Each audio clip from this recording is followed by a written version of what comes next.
The narcissist's karma, the quiet collapse of a borrowed architecture. The narcissist's reckoning does not begin the day they lose you, nor when they are exposed, betrayed, or when a relationship crumbles in front of everyone. Instead, their true consequence begins later, quietly, and with a harsher cruelty, the exact moment you stop participating. It does not start when you stop loving them, nor when you stop being angry, but when you cease to carry them within your inner world. For the narcissist, existence is not rooted in conscience, nor is it sustained by a mature ego. Rather, it draws its vital strength from the psychological presence of others. As long as you exist in that space, you are not merely a lover, a partner, or a victim. You are the sanctuary they borrow to keep themselves standing against their own internal vacuum. According to Carl Jung, a human being cannot live a complete life unless there is a balance, however slight, between their conscious ego and their shadow side. But the narcissist is different. They do not face their shadow, they cast it onto the shoulders of others. For a very long time, you unconsciously carried what they did not dare to confront.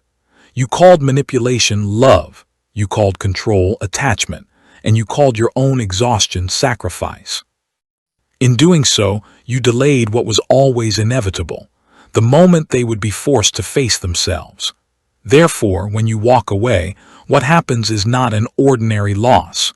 It is the collapse of an architecture entirely built on credit. Karma does not arrive as an external punishment. It does not require cosmic intervention, nor does it demand that you do anything at all. Karma is simply the withdrawal of the person who was keeping the illusion alive. When the mirror is removed, the mask has nothing left to cling to. And when the mask begins to crack, the shadow returns, the very thing they spent their entire lives avoiding, the self. This is why the narcissist cannot escape their karma. It is not because they are cursed, but because their karma is the very truth they have always evaded.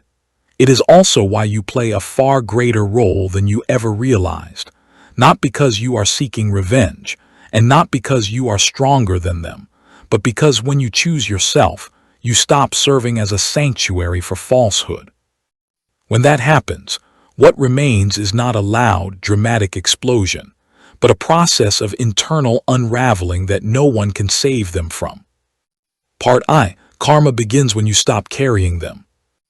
There is a common misunderstanding that keeps many people trapped in pain for much longer than necessary. They believe the narcissist's karma will manifest as an external event, a clear punishment, a public downfall, or a dramatic, what goes around comes around moment. But from the perspective of depth psychology, karma does not operate as an event. It operates as a process. It is the withdrawal of what was protecting them. This process begins the very second you stop carrying the internal burden they should have faced themselves. In a relationship with a narcissist, you do not just offer affection. You provide psychological scaffolding. You provide them with an experience of stability that they cannot generate on their own. You soothe their internal turbulence just by being there, by listening, by explaining things to them, by feeling for them, and even by taking responsibility for the chaos they cause. Over time, this makes you believe you are loving, trying, and sacrificing. But on a deeper level, you unconsciously become a tool to regulate a structure that cannot stand on its own. As long as you are present, the consequences of their actions never reach them, not because they are innocent, but because you stand as a barrier between them and the internal repercussions of their own nature. You help them avoid feeling the vacuum. You help them avoid facing their shadow. You help them maintain a persona convincing enough to keep living in the illusion that they are fine, right, and superior. Every time you used to ask them why they wouldn't change, the answer was already there, because they never had to face themselves. The impact of karma begins to manifest when you step away from this role. This return is not for the sake of victory. It is simply the reality that you are no longer a part of this system. For the narcissist, this is no ordinary ending. It is the moment they lose the psychological footing they relied upon for so long. Because this architecture is built on credit, when the borrowed source vanishes, It doesn't just collapse overnight. It begins to rot from the inside out. The most important thing to understand is that you are doing nothing to them. You do not trigger karma through your actions. You trigger it by withdrawing your energy. When you stop calling chaos passion, stop calling control care, and stop calling exhaustion love, you hand back to them exactly what they were always running from. And that is where the law of karma waits for them. So if you ever wonder why their life seems more distorted, chaotic, repetitive, and empty after you leave, the answer is not an external punishment. The answer is that no one is left to carry what they lack the courage to hold themselves. Karma doesn't need you to prove anything. It just needs you to step aside. Part II. The moment they realize you are truly gone. The moment the narcissist realizes their power is gone does not arrive with a bang. There is no dramatic climax, and it does not happen in front of others. It comes much later in absolute silence and in a way they cannot deny. It is the moment they realize you haven't just left, you have ceased to exist for them psychologically.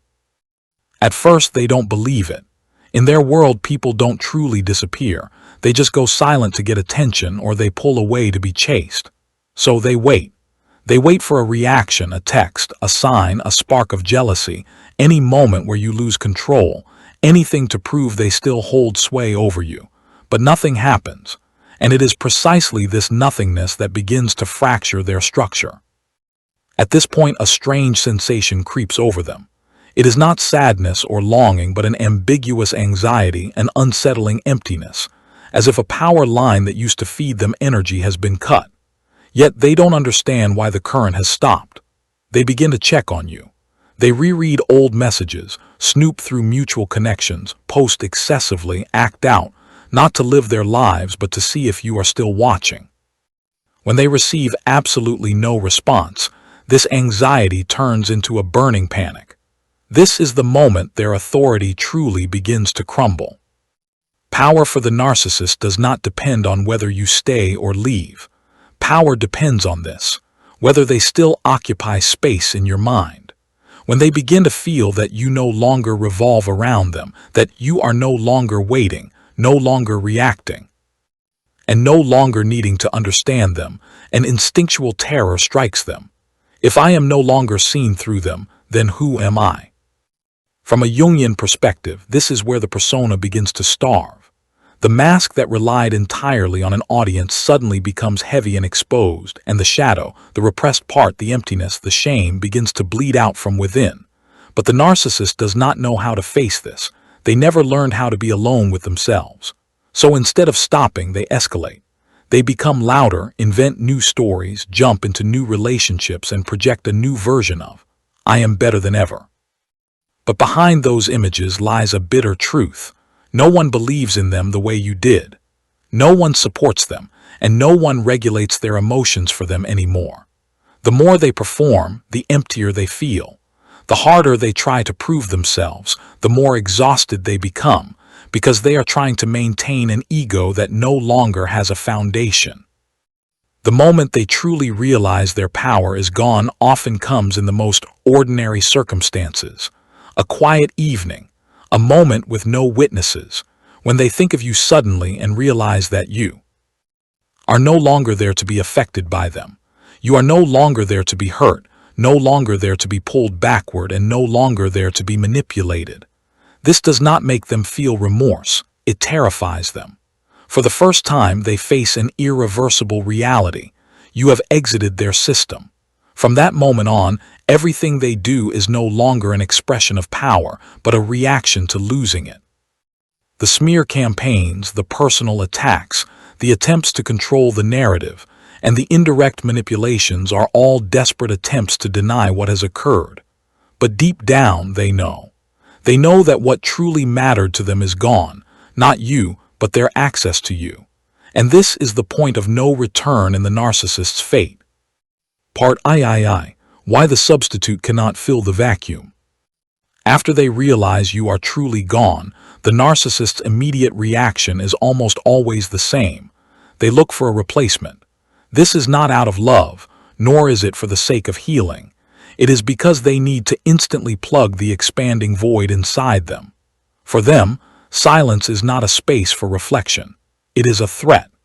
The new substitute becomes a temporary bandage to cover a wound they are terrified to look at directly. On the surface, everything looks fine. They appear alongside someone new, weaving a fresh narrative, wearing a picture of happiness and confidence as if you never existed. But on a deeper level, a harsh reality remains. The substitute was not chosen for who they are, but for their ability to play your old role in the system. And no one can play that role for long, because it was never a role meant for an ordinary human being. It was a psychological function. You didn't just listen to them. You understood them with a depth they could never access on their own.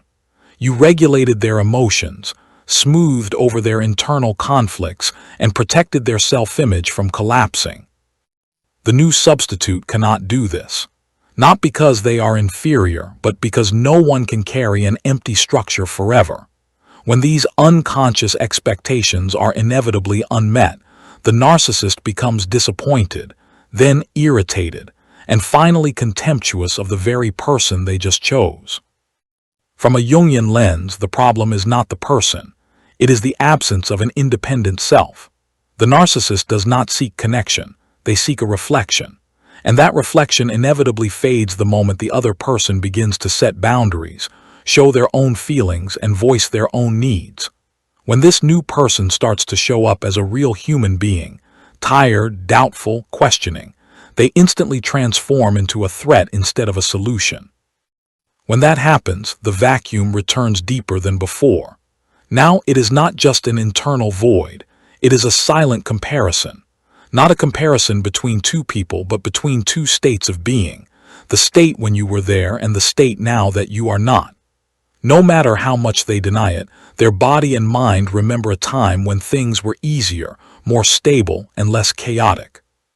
What hurts them is not the loss of you, but the loss of the role you performed. This is why they cycle through people so quickly. They move from one relationship to the next, not because they have so many options, but because none of them are ever enough. Each new substitute lasts only a short while before being drained, devalued, and discarded. Each cycle does not make them stronger, it leaves them weaker. With every failed replacement, a part of them is forced to face the truth they hate most. The problem is not the others.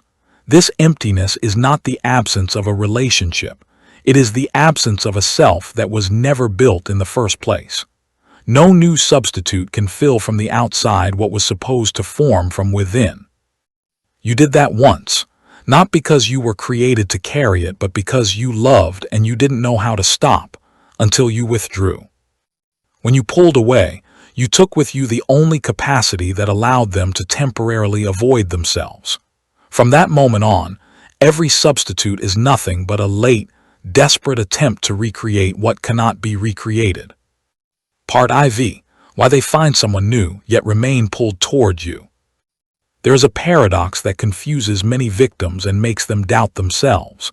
The narcissist has someone new and has built a brand new story, yet they still quietly watch you, talk about you, and react to your existence as if you never left. This is not leftover love, nor is it because they haven't moved on. It is a sign of a structural psychological distortion that no new relationship can fix. The new person is there to fill a temporary void. You exist inside them as the internal anchor that used to keep them grounded. These two roles are not identical, and because they are not, even with a new person in their life, you cannot be psychologically replaced. They may share their life with someone else, but that deep anchoring power, the thing that used to soothe their chaos, was tied to you for a very long time. When you withdrew, that vacuum did not disappear. It was merely covered up. The new person brings novelty, but novelty is shallow. They do not know the narcissist's secrets. They cannot absorb the contradictions you once carried. They haven't had the time to become a psychological sanctuary. As a result, the new relationship has to be manufactured to look absolutely perfect to compensate for what is missing. The more perfect the relationship must appear, the more they have to perform. And the more they perform, the more exhausted they become. In that state, your memory does not return as longing, but as an unconscious comparison. From Jung's perspective, this is the consequence of not possessing a stable self. The narcissist cannot maintain a cohesive image of themselves when the object of the relationship changes. Every relationship becomes a new stage and a new role. But you were the one who saw them at their weakest, when they were tired, when they collapsed, when they were a mess. Because of this, your existence is bound to a truth they can neither tolerate nor erase. This is why they move forward while constantly looking back. It is not because they want to return, but because they need you somewhere within their field of awareness so the old system doesn't completely fall apart. They're watching you, questioning you, and bringing you up in their life, whether negatively or positively, is nothing but a desperate attempt to keep you in the position of a reference point. As long as you still exist in their minds as someone who can be affected, they haven't completely lost control. But what hurts them most is not your existence itself, but your existence without being affected by them. When they realize you don't react to the new story, are not bothered by the new relationship, and are no longer competing with or comparing yourself to them, a profound unease sets in. If I can't even get the person who mattered most in my life to react, why am I doing all this? And to that question, there is no comforting answer. Thus, they are torn between two poles. On one hand, the new person through whom they are trying to rebuild their image, and on the other hand, you, the space where they once felt the greatest sense of power. This tension breeds an obsession. It is not an obsession born of love, but of a total loss of access. The more they try to prove they are fine, the more they are pulled back toward the place that actually kept them fine, even if they hate admitting it. The most important thing for you to understand is this. This pull does not last forever. It weakens the less you engage. Every time you do not react, do not look, do not explain, and do not appear in their narrative, that invisible thread phrase, it is not because they voluntarily let go, but because the system simply has nothing left to hold onto. In the end, nothing remains but a total vacuum. No longing, just the space they must face. Part V, the moment they collapse internally. That moment is usually very quiet. No one witnesses it. There is no audience. It might come on an evening after the phone screen goes blank, when the new person is no longer new enough, and when the praise no longer warms them. It is a moment where they suddenly realize that despite having people around them, there is no one left to carry their emotions for them. No one is there to regulate them, soothe them, or bring them back to a state of peace the way you used to. For the first time, they have to be alone with themselves. At this point, their anger no longer functions the way it used to.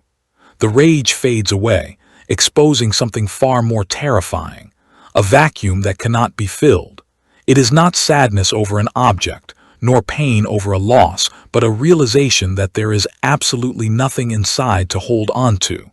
From a Jungian perspective, this is the moment when the shadow can no longer be projected outward. No one is left to blame, no one is left to carry it for them, and no familiar mirror remains to show them a version of "I am okay." What makes this moment so brutal is their complete lack of internal tools to process it. A psychologically healthy person can slow down, reflect, grieve, and then reorganize themselves. The narcissist cannot. When the persona cracks, there is no underlying self waiting to heal. There is only a void that was never constructed. Because they cannot tolerate staying in this emptiness, they begin to spin out in a state of panic. You might see the fallout of this phase in increasingly poor decisions, rushed relationships, extreme choices, and contradictory words. It is not because they are simply deteriorating, but because they have lost their compass. Everything that used to help define their identity, power, attention, your reactions, has vanished. And when a person loses their identity, they must either face it to be reborn or cling tightly to chaos to escape the void. The irony is that at the exact moment they are collapsing inside, they might look their best on the outside. Their smiles are perfectly manufactured and their image appears flawless. But this is merely the sign of a system draining its last resources to maintain an illusion. Because deep down, they know. They know that what kept them standing is gone, and they know you are never coming back to save the system. This collapse does not take the form of remorse. It takes the form of a chronic, long-term disorientation, a recurring sense that no matter what they do or achieve, they will never reach a feeling of fulfillment. This is the deeper karma.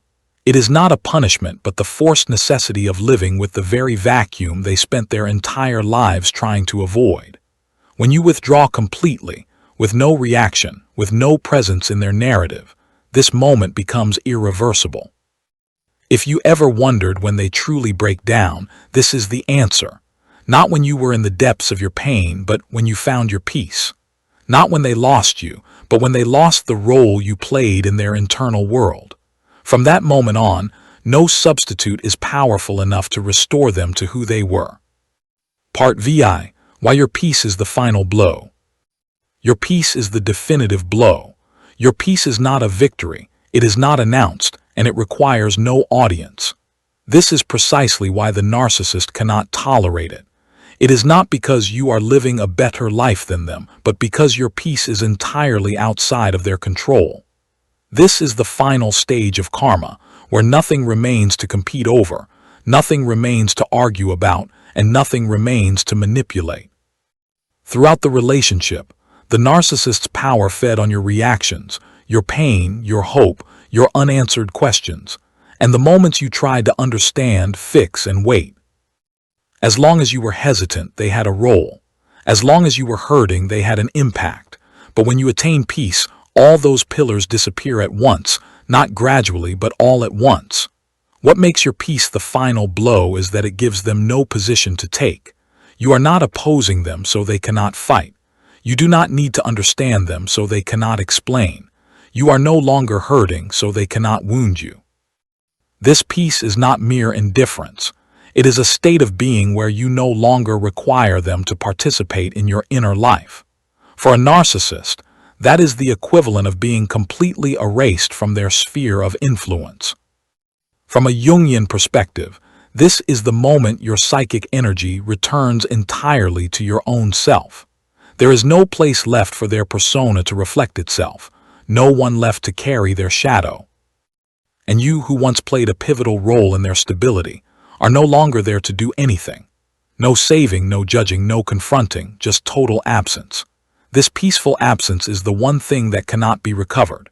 They can smear your name, rewrite the story, and build a new image, but all of that is built on the hidden assumption that you still care.